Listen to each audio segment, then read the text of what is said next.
Hello friends, Radhe Radhe. तो आज मैं आपके सामने एक नई कहानी लेके आई हूँ। तो आज की कहानी है बई माता और उनकी बेटी की। तो सबसे पहले मैं बता दूँ कि बई माता कौन है। बई माता वही है जो बच्चे के जन्म से लेकर मृत्यु तक जन्म में वो क्या क्या करने वाला है, अच्छे या बुरे कर्म, उनका लेख लिखती है। और साथ ही साथ अपने कर्मों के हिसाब से वह इस जन्म में सुख भोग पाएगा या दुख भोग पाएगा, ये सब बई माता लिखती हैं। बई माता हर रोज़ लेख किताब में लिखती थी और बगल में मिट्टी रखी हुई होती थी तो उसको कुछ बनाती थी और फिर उसे बिगाड़ती थी। तो उनकी छोटी सी बेटी जो थी 3-4 साल की थी, वो रोज़ ये चीज़ देखती थी कि मेरी माँ कुछ किताब में लिखती है और कुछ मिट्टी से बनाती है, फिर उसे बिगाड़ देती है। तो फिर वो अपनी माँ के पास जाती है, पूछती है, माँ मैं तुम्हें रोज़ देखती हूँ, तुम ये क्या करती हो, किताब में क्या लिखती हो और ये मिट्टी से क्या बनाती हो, क्या बिगाड़ती हो। तो उसकी माँ बोलती है, बेटा मैं सबका भाग्य लिखती हूँ। तो बेटी जो होती है वो खुश हो जाती है कि मेरी माँ भाग्य लिखती है, तो इन्होंने ज़रूर मेरे भाग्य में कुछ अच्छा ही लिखा होगा, आखिर ये मेरी माँ है। तो वो पूछती है अपनी माँ से कि माँ आप मुझे बताइए कि आपने मेरे भाग्य में क्या लिखा है। पर उनकी माँ जो बई माता जो थी वो डरती थी उनसे बताने से, रोज़ इस बात को टाल देती थी, मैं तुम्हें कुछ दिन बाद बताऊँगी, कुछ दिन बाद बताऊँगी। कुछ दिन बीतता था, उनकी बेटी फिर पूछती थी, माँ बताओ मेरे भाग्य में क्या लिखा है। फिर वो बोलती थी, बेटा मैं तुम्हें कुछ दिन बाद बताऊँगी। एक दिन उनकी बेटी को बहुत गुस्सा आ गया, वो जिद करने लगी, माँ मुझे बताओ बताओ कि मेरे भाग्य में क्या लिखा है तुमने। तो बई माता ने बोला कि बेटा जब तू 18 साल की हो जाएगी तब मैं तुझे बताऊंगी कि तेरे भाग्य में मैंने क्या लिखा है। ऐसे ही करते करते दिन बीतते गए।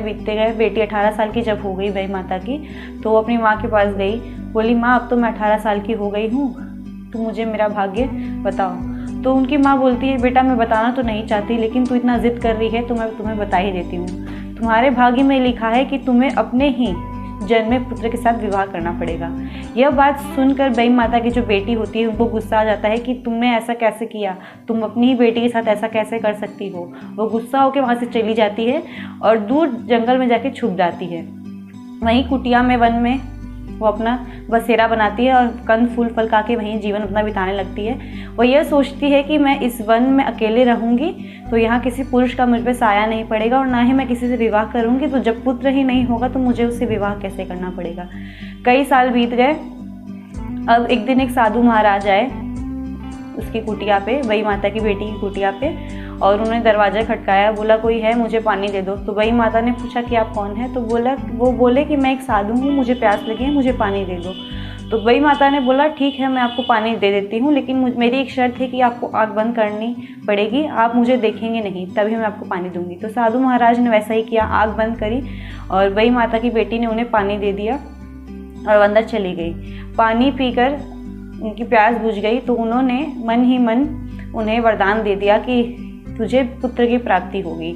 तो उस जमाने में सतयुग था, साधु संत के वरदान में ही इतनी शक्ति होती थी कि उसी समय उन्होंने गर्भ धारण कर लिया बई माता की बेटी ने, और 9 महीने बाद उन्हें बेटा हुआ। और फिर उन्हें अपनी माँ की बात याद आ गई तो वो डर गई। तो उन्होंने क्या किया, अपनी साड़ी का आधा हिस्सा उस बच्चे पे लपेट के बहुत जंगल से दूर एक घर था जहाँ उन्हें उस बच्चे को छोड़ दिया और वहाँ से चली गई। फिर जाके वन में अपना जीवन यापन करने लगी। तो वो जो बेटा था उनका, उन्होंने एक कुम्हार के घर छोड़ दिया था।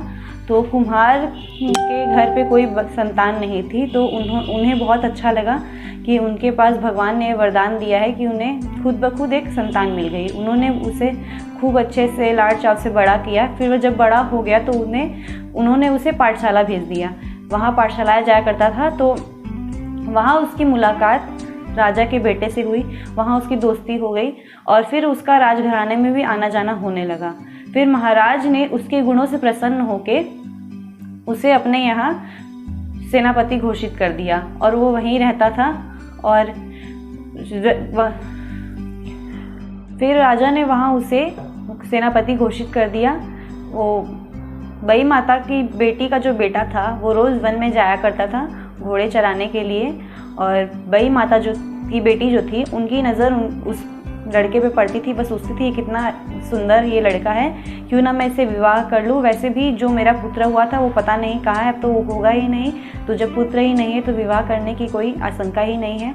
तो फिर ऐसे ही कुछ दिन बीतते गए। फिर दोनों आपस में उन्होंने एक दूसरे को पसंद कर लिया और उन्होंने शादी करने का सोचा। तो पहले बई माता की जो बेटी थी उन्होंने उनसे पूछा कि आप कहाँ रहते हैं, आपका घराना कहाँ है। तो उन्होंने बताया कि मैं एक कुम्हार का बेटा हूँ और राजा के यहाँ काम किया करता हूँ। फिर अपने घर वालों को जब उसने बताया तो उन्होंने भी हामी भर दी और विवाह उनका संपन्न हो गया। तो जब विवाह हो गया तो जब बहू घर में आ गई, सारी रस्में हो गई, तो ऐसे ही बई माता की जो बेटी थी उन्होंने अपने पति से मजाक किया कि तुम्हारी उम्र क्या है। तो उन्होंने बोला कि मुझे तो मालूम नहीं है मेरी उम्र क्या है, मैं अपनी माँ से पूछ कर बताता हूँ। फिर वो अपनी माँ से पूछने जाता है कि माँ मेरी उम्र क्या है। तो वो बोलती है कि बेटा मुझे तो पता नहीं तुम्हारी उम्र क्या है। तो इस बात से बई माता की जो बेटी थी उन्हें बहुत अचंभा होता है कि इनकी माँ को ही नहीं पता कि उनकी उम्र क्या है। तो फिर जब उन्होंने पूरा बात पूछी तो उन्हें पता चला कि ये जो लड़का था ये उन्हें साड़ी में लपेटा हुआ मिला था और इन्होंने उसे अपने बेटे के हिसाब से पाला पोसा है और बड़ा किया है। फिर उसके बाद बई माता की बेटी जो थी उन्होंने वो कहा कि आप क्या मुझे वो साड़ी दिखा सकती हैं जिसमें आपको ये लपेटे हुए मिले थे। तो जब उन्होंने वो साड़ी दिखाई तो वो घबरा गई। उनकी माँ की लिखी बात सच हो गई कि उन्हें अपने ही पुत्र से विवाह करना पड़ेगा। यह बात सोचकर वह रो पड़ी और वही साड़ी ले जाकर वहीं आगे कहीं जंगल में आग जली हुई थी, वह उस जाग के आग में कूद गई और उन्होंने अपने प्राण दे दिए। तो इस कहानी से हमें यही सीख मिलती है कि विधाता के लेखे लेख कोई नहीं बदल सकता है, जो भाग्य में लिखा है वो होना ही है। हम अगर उसे सोच के सोचेंगे कि ऐसा नहीं करके मैं अपने कर्म को बदल दूं तो ऐसा कुछ हो जाएगा, तो ऐसा नहीं है। जो होना है वो होके ही रहेगा, वो किसी के बोलने से करने से बदल नहीं सकता है।